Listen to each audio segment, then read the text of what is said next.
Hi, and welcome to Beginner's Guide to Guitar Tapping. This will be a video lesson divided into many different videos, where we're going to start at the absolute lowest level, at super basic, and then build up from there. And I think I can promise you that if you actually work on all of this and spend the time with it, in a while there won't be any tapping licks out there that you can't understand how it's done and then work on it and get it into your own playing. Tapping is a playing style that's been around since probably the birth of electric guitar, maybe even before that. I don't know, I wasn't born. But it wasn't until 1978 when the late Eddie Van Halen released his groundbreaking song Eruption that it started to get a name and really grew and got a lot bigger. But in the beginning there, people couldn't understand what he was doing. People thought it was a studio trick, like a speed up tape or a delay trick. But then slowly people started to get it, and it started to grow from there. But at the time people looked at it as sort of a gimmick way of playing, even cheating kind of way of playing guitar. But now it has developed way beyond that, and nobody cares or reacts to tapping anymore. Now it's just another way to express yourself. And think about it. Tapping sounds one way, sweeping another way, alternate picking a third way, and so on. And that is what all the techniques really are. It's different colors to play the notes on the neck. Gear wise, you don't really need anything special. You can play tapping on any guitar. And for this video lessons I will be using the Ibanez AZ-ES, which stands for AZ Essential. So then what is tapping? I guess everybody figured that out now. That is just a fancy word for using your picking hand on the fretboard too, adding more fingers basically.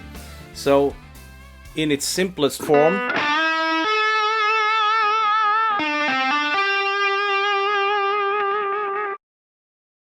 that is tapping. Okay, let's dive into some exercises.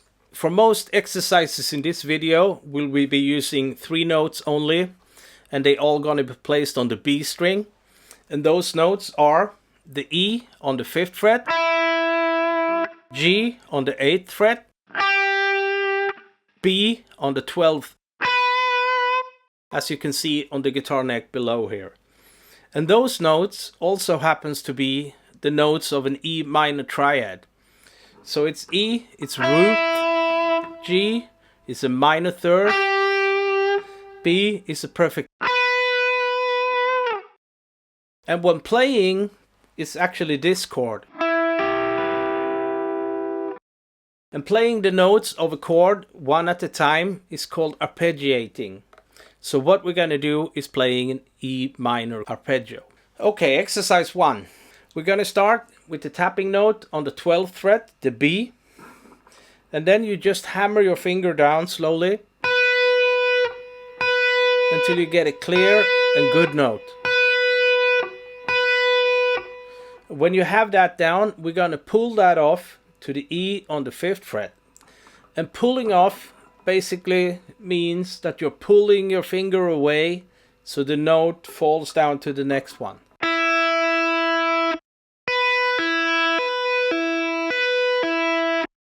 And one thing to be aware of here is to not pull too hard, because then the note will get sharp and you go out of tune, like this. You don't want that. Okay, we're at the E on the 5th fret. From there, we're gonna hammer on to the G on the 8th fret, which is basically... Hammer on is the opposite of a pull off. You hammer on the same way you did with the tapping note in the beginning. So we have 12th fret, 5, 8. Hammer, pull, hammer, hammer, pull, hammer, hammer. We're gonna play that exercise with a triplet feel, and that basically means that we're playing 3 notes per beat. And that makes so the tapping note we're going to play will be 1 every time. So it's going to turn around in the same place all the time, like this.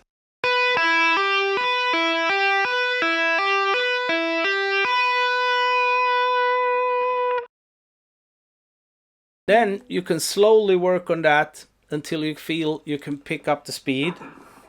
But start slow and try to think of having the distance between the notes even all the time. So you get a steady, even flow. So you don't get... You want it to be... And then you just pick up the speed if you want to.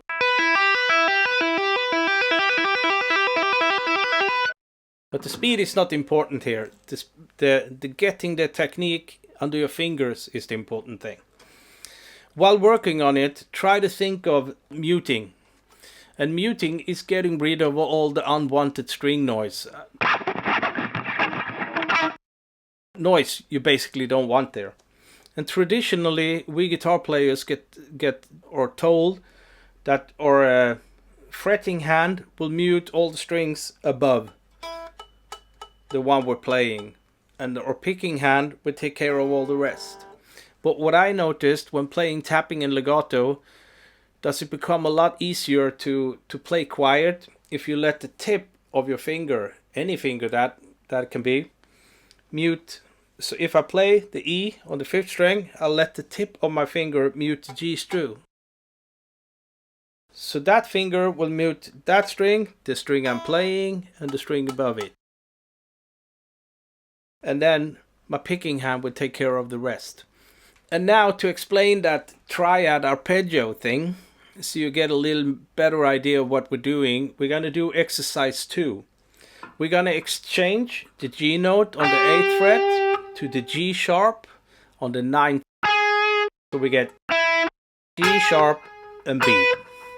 And that will actually be an E major triad. So we have 1, major 3rd, perfect 5th. Like this.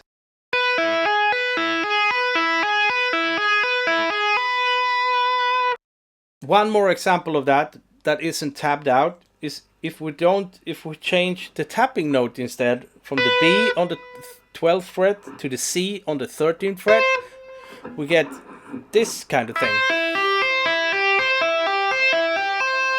And that is a C major triad arpeggio. So then we can go exercise 1, change to C, change back, change to C. And then what we've done is play an E minor arpeggio to a C major arpeggio. For all the exercises we've done now, we started on the tapping note. Now we're going to try to change that around. We're going to keep the same triplet feel, but we're going to try to start from the other 2 notes too. So that is that we're first going to start on the E, on the 5th fret, E, G, tapping note. And then we get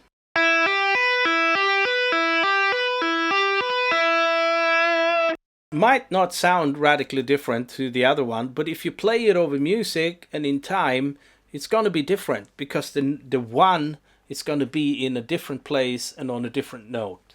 So first one we had,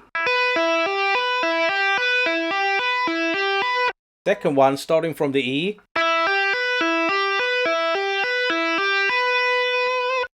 and then we start from the G,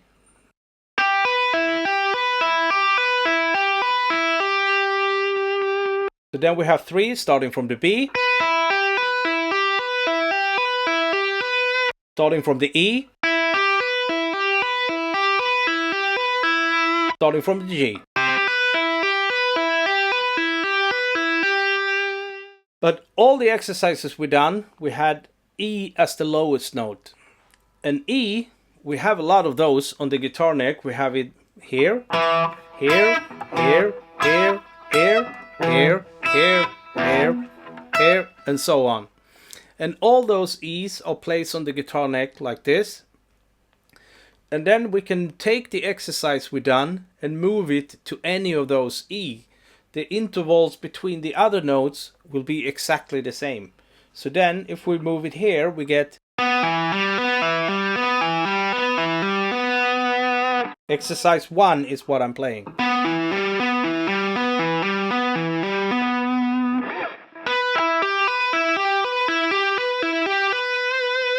We can even do it with an open E.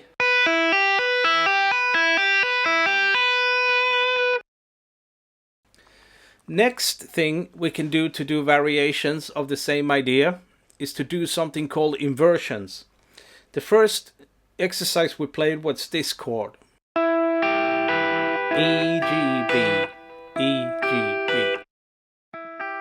If we want to do a second inversion of that chord, we're going to take and move on the same string, E as the lowest note in the first chord, inversion 1.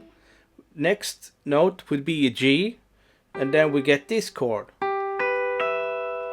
inversion 2. Next note would be the B up here, and then the chord would be inversion 3. We can do the exact same thing with tapping. So we have the E, we move up and make the G the lowest note, and then the B will be there, the E here.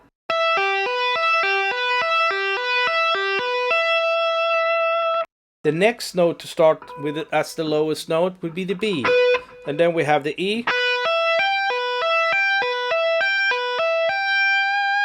You can see in the tablature what I'm doing. And then you can take that and add that to all the different E's, you know, on the neck. So here you have the E, B, G, so you can do it here too.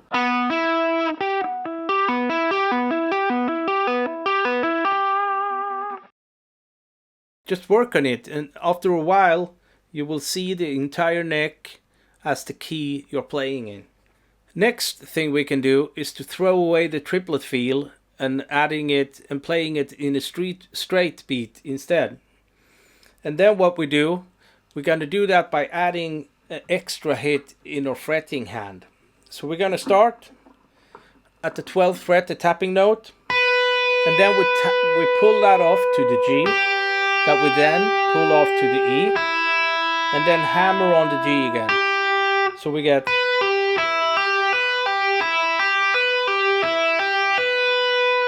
so it's 1, 2, 3, 4, 1, 2, 3, 4, 1, 2, 3, 4, 1. Very different than the 1, 2, 3, 1, 2, 3, 1, 2, 3. And you can of course do multiple variations of that too. You can go or go. I mean, the same thing, starting from all the different notes. Another way to do a variation of it is adding an actual new note to it. So we have 4 different notes instead of 3. So we're going to add the F sharp. And the intervallic relationship to the E minor chord is a second. So we have 1, second, minor third, perfect fifth. And you can see in the tablature what notes I'm playing. And then we get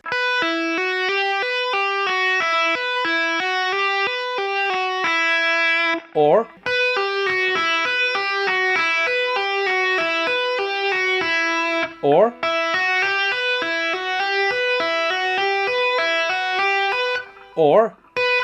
playing it with a triplet feel but still having the F sharp there and go.